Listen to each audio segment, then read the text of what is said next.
Perskaičiau tą knygą labai greitai, gal per porą dienų. Praktiškai šita knyga, manau, yra viena iš nedaugelio knygų, kuri taip įtraukia. Ir man norėjosi ją perskaityti vienu ypu tiesiog. Tai aš ją praktiškai taip ir perskaičiau. Vieną dieną paskaičiau ir kitą ir viskas, visą knygą perskaičiau per savaitgalį tiesiog. Įtraukianti knyga, užburianti, įkvepianti asmenybė, labai užkabino, patiko.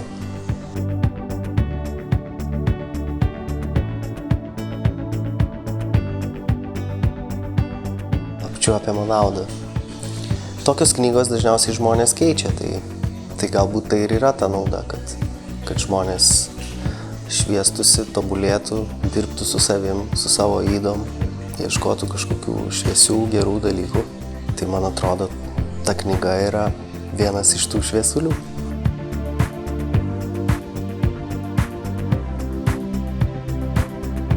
Būna, aišku, visko būna. Būna, kad visiškai niekas nesikuria ir nieko tiesiog atrodo neturi ką pasakyti ir jautiesi tuščias ir visai būna.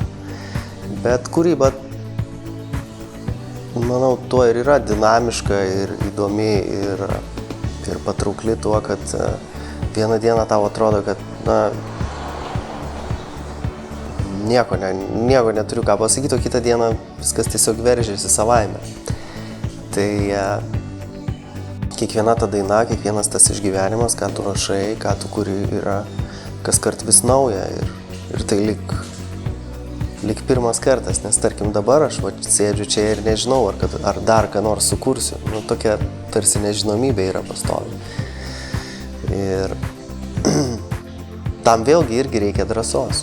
Tiesiog būti kūrėju ir bandyti, kaip pasakyti, išsikapanoti šitam visam pasauliu tik iš kūrybos yra ganėtinai drąsus žingsnis, nes dabar visi nori būti komforto zonai, tiesiog komfortabiliai gyventi ir panašiai ir taip toliau.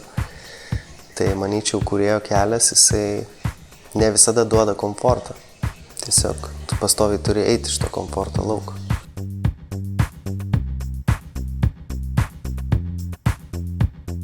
Išėjimas iš komforto kartais duoda komfortą. Tai yra, duoda tą vidinę jėgą kažkokią, nes taip jau yra, kad mes dažniausiai mokomės gyvenime per kažkokį botagą. Manau, kad mes tvirtėjom ir tobulėjom per tą botagą. Ir mums duoda tų išbandymų. Tai kita vertus kartais net reikia turbūt ir padėkoti už tos išbandymus, nes jie sutvirtina mus kaip asmenybės ir duoda, akstina tobulėti.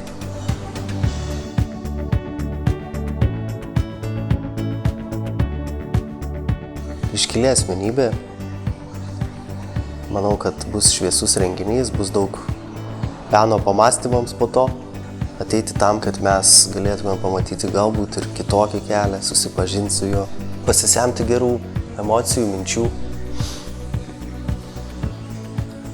Manau, tai yra gera motyvacija. Pasaulinio garso jogas Radhanatha Svamis atvyksta į Lietuvą. Susitikimas su knygos Kelionė namo autoriumi Liepos 30 dieną Vilniuje Kompensa salėje. Knygos ir muzikos vakare koncertuos Edgaras Lubys. Bilietus platina Bilietų pasaulis LT. Renginio informacinis rėmėjas L-Rytas LT.